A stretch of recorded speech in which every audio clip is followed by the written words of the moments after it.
Britishers ने rule किया, इसीलिए भारत जब आजाद हुआ और संविधान बनाया गया, इलेक्शन शुरू हुए। ये सब कुछ ब्रिटेन से इंस्पायर्ड था। इंडिया में अभी लोकसभा के चुनाव हुए और प्रधानमंत्री के पद पर एक बार फिर नरेंद्र मोदी ने शपथ ली। अब बहुत जल्द ब्रिटेन में चुनाव होंगे। अभी से Tory, Conservative, House of Commons, House of Lord's, peers जैसे शब्द सुनने और देखने को मिल रहे हैं। लेकिन क्या है ये? दुनिया की सबसे पुरानी संसद वाले ब्रिटेन में कैसे होते हैं जनरल इलेक्शन? ब्रिटेन की पॉपुलेशन करीब 7 करोड़ है, लेकिन यहाँ होने वाले आम चुनाव पर इस बार नजरें 140 करोड़ भारतीयों की ज्यादा है। वजह है भारतीय मूल के ब्रिटिश प्रधानमंत्री ऋषि सुनक, जो इस चुनाव में कंजर्वेटिव पार्टी के उम्मीदवार है। बोरिस जॉनसन की सरकार में वित्त मंत्री थे। उनके रिजाइन देने के बाद वो अपॉइंटेड पीएम बने।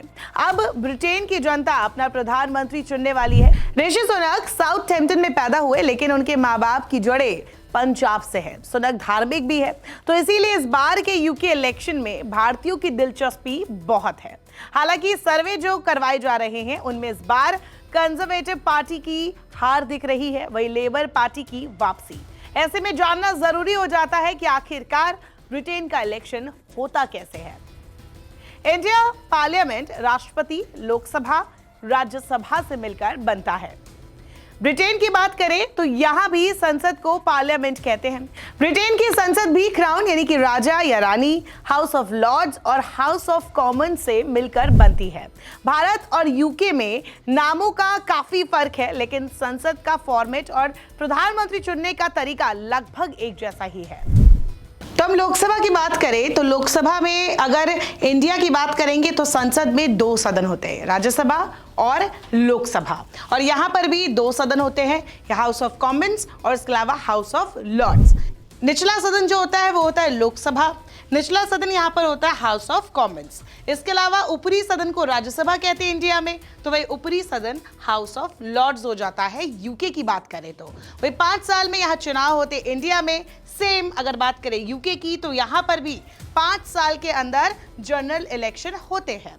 इसके अलावा इंडिया की बात करेंगे तो लोकसभा की सीट जो है वो 543 है, वही हाउस ऑफ कॉमन्स में 650 मेंबर्स होते हैं। और इसके अलावा बहुमत वाली पार्टी का पीएम बनता है।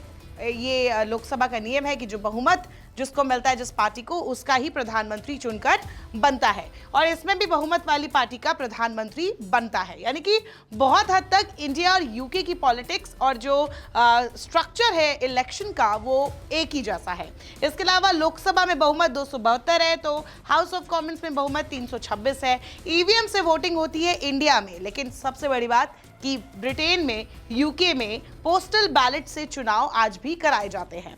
इसके अलावा अगर बात करें मुख्य पार्टियों की तो बीजेपी, कांग्रेस मुख्य पार्टियां, इसके अलावा इंडिपेंडेंट भी चुनाव लड़ते हैं और भी पार्टी क्षेत्रीय दल है, लोकल पार्टीज है। और यूके की बात करेंगे तो कंजर्वेटिव और लेबर पार्टी ही मुख्य पार्टियां हैं।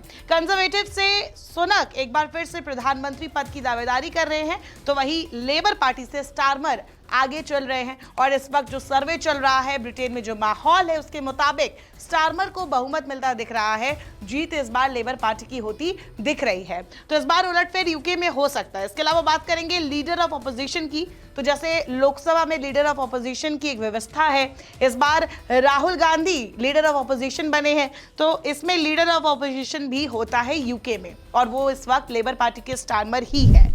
अच्छा, क्या आपको पता है ब्रिटेन में जनरल इलेक्शन के दौरान 4 देशों के लोग वोट करते हैं। ये देश है इंग्लैंड, वेल्स, स्कॉटलैंड और नॉर्दर्न आयरलैंड। दरअसल मैप को देखेंगे तो आपको पता चलेगा कि ग्रेट ब्रिटेन इन 4 देशों को रिप्रेजेंट करता है। टेक्निकली ये 4 देश अलग अलग है, लेकिन ये मिलकर हो जाते हैं ग्रेट ब्रिटेन का पार्ट। अब इलेक्शन से रिलेटेड कुछ जरूरी बातें बता देते हैं। जनरल इलेक्शन जो होने वाले हैं ये हाउस ऑफ कॉमन्स के लिए होंगे। यूके में 650 कॉन्स्टिट्यूंसीज है, जैसे भारत में 543 है। इंडिया की तरह यहां भी हर संसदीय क्षेत्र में एक सांसद चुना जाता है। अब कौन है जो वोट कर सकता है? इलेक्टोरल रजिस्टर में मौजूद 18 या उससे ज्यादा उम्र के लोग वोट कर सकते हैं। शर्त क्या है? ब्रिटिश नागरिक हो या क्वालिफाइंग कॉमनवेल्थ सिटीजन हो या republic of Ireland citizen with a UK address हो। House of Lord's peers vote नहीं कर सकते हैं और जेल में रहने वाले कैदी भी यूके के इलेक्शन में वोट नहीं कर सकते हैं। और एक और बात कि वोट बैलेट बॉक्स में डाले जाते हैं। जैसे कि भारत में ईवीएम होता है, यहां बैलेट बॉक्स का इस्तेमाल होता है। अब बात करते हैं यूके की पॉलिटिकल पार्टियों की। वैसे तो यूके में भी काफी सारी पार्टियां हैं, इंडिया की तरह यहां भी इंडिपेंडेंट कैंडिडेट्स होते हैं, लेकिन मेनली यहां दो पार्टियां हैं जिनके नाम आपने भी न्यूज में सुने या देखे होंगे, जैसे कि कंजर्वेटिव और लेबर पार्टी। कंजर्वेटिव की सरकार 14 सालों से ब्रिटेन में सत्ता में है। हालांकि तमाम सर्वे बता रहे हैं कि अब की बार उनकी हालत खराब है। लेबर पार्टी की बढ़त है क्योंकि यूके की सबसे बड़ी चिंता टैक्स की है, अर्थव्यवस्था की है, महंगाई जैसी दिक्कतें यहाँ पे सामने है। कंजर्वेटिव पार्टी ने 2019 में बोरिस जॉनसन की लीडरशिप में 365 सीटें जीती थी, वो 2024 तक 344 हो गई। हाउस ऑफ कॉमन्स में कई पार्टियां हैं जो रिप्रेजेंट करते हैं, इनकी बात करते हैं जिनके पास एक से ज्यादा सीटें हैं। हालांकि मौजूदा सदन में लेबर और कंजर्वेटिव के बाद तीसरी बड़ी पार्टी स्कॉटिश नेशनल पार्टी है, जिसके हाउस ऑफ कॉमन्स में 43 सदस्य हैं। चलिए बताते हैं और कौन कौन सी पार्टियां हैं इसमें। कंजर्वेटिव पार्टी 2019 में इसने 365 सीटें जीती थी, जो कि अब तक ये हो गई है 344। हाउस ऑफ कॉमन्स में दूसरी बड़ी पार्टी है लेबर पार्टी, 202 सीटें जीती थी, लेकिन अब तक हो गई है 205। वही स्कॉटिश नेशनल पार्टी तीसरी सबसे बड़ी पार्टी, 48 मेंबर इसके थे 2019 में, लेकिन अब 43 हो गई है। वही लिबरल डेमोक्रेट्स इसके पहले 11 थे, लेकिन अब यानी कि 2024 तक इसकी संख्या बढ़ गई है, 15 हो गए हैं। वही डीयूपी यानी कि डेमोक्रेटिक यूनियनिस्ट पार्टी, इसके पहले 8 मेंबर थे, अब हाउस ऑफ कॉमन्स में इनकी संख्या 7 हो गई है। वही सिन फेन जो कि 7 थे, अब भी ये 7 ही मेंबर इसके हाउस ऑफ कॉमन्स में मौजूद है। प्लेट सेमरू इसके 4 सीट्स थी, लेकिन अब हाउस ऑफ कॉमन्स में इनके 3 मेंबर हैं। वही एसडीएलपी 2 थे, अब भी 2 है। एसडीएलपी का मतलब social democratic and labour party. ऐसी कई और पार्टियां भी है। इनके अलावा भी कुछ पार्टियां हैं और कुछ इंडिपेंडेंट एमपीज भी हाउस ऑफ कॉमन्स में है। हालांकि मेन फाइट इस बार भी कंजर्वेटिव और लेबर पार्टी के बीच में ही होने वाली है। कंजर्वेटिव पार्टी का रंग नीला है। ये पार्टी 1834 में बनी। इसे सेंट्रल और राइटिस्ट पार्टी माना जाता है। यह आमतौर पर कंजर्वेटिव, इकोनॉमिक, लिबरल और नेशनलिस्ट पार्टी की इमेज रखती है। इन्हें टोरीज भी कहा जाता है। वही लेबर पार्टी का रंग लाल होता है। ये लेफ्ट विंग वाली पार्टी है। ये पार्टी 1900 में बनी थी। पहला बात करते हैं हाउस ऑफ लॉर्ड्स की। ये वैसे तो राज्यसभा की तरह ऊपरी सदन ही है, लेकिन इनका जो कॉन्सेप्ट है वो बिल्कुल अलग है। अब अगर राज्यसभा की बात करें तो लोकसभा की तरह लेजिस्लेटिव पावर्स होते हैं, क्योंकि राज्यसभा में अगर देखें तो इंडिया की जो राज्यसभा है उसमें बहुत सारे पावर्स होते हैं, कुछ अगर मामले छोड़ दे तो। लेकिन हाउस ऑफ लॉर्ड्स एडवाइजरी होती है, इसके पास इतने पावर्स नहीं होते। अगर यूके के राज्यसभा वाले हाउस ऑफ लॉर्ड्स की बात करें तो इसके पास इंडिया के राज्यसभा जैसे पावर्स नहीं होते, और असल में कोई खास पावर इनके पास नहीं होती है। सदन के सदस्यों द्वारा चुने जाते हैं। ये यहाँ की सबसे खास बात है कि जो विधायक होते हैं, मतलब वोटिंग कराई जाती है और सदन के सदस्य ही चुनते हैं राज्यसभा के सदस्यों को। लेकिन यहाँ पर जो होता है ये थोड़ा सा अलग हो जाता है। प्रधानमंत्री की सलाह पर क्वीन या फिर किंग अपॉइंट करते हैं हाउस ऑफ लॉर्ड्स को। इसके अलावा स्टेट्स को रिप्रेजेंट करते हैं। यूपी, बिहार, हर राज्य से अलग अलग आपने देखा होगा कि राज्यसभा सांसद चुनकर बनते हैं। तो इसी तरीके से चर्च के रिप्रेजेंटेटिव्स होते हैं, गवर्नमेंट के अपॉइंटीज यहाँ पर मौजूद होते हैं। यानी कि यूके के हाउस ऑफ लॉर्ड्स में अगर आप देखेंगे तो चर्च की तरफ से होते हैं कुछ लोग, बिशप्स होते हैं। तो कुल मिलाकर हाउस ऑफ लॉर्ड्स और इंडिया के राज्यसभा में यही बड़ा फर्क जो है वो नजर आता है।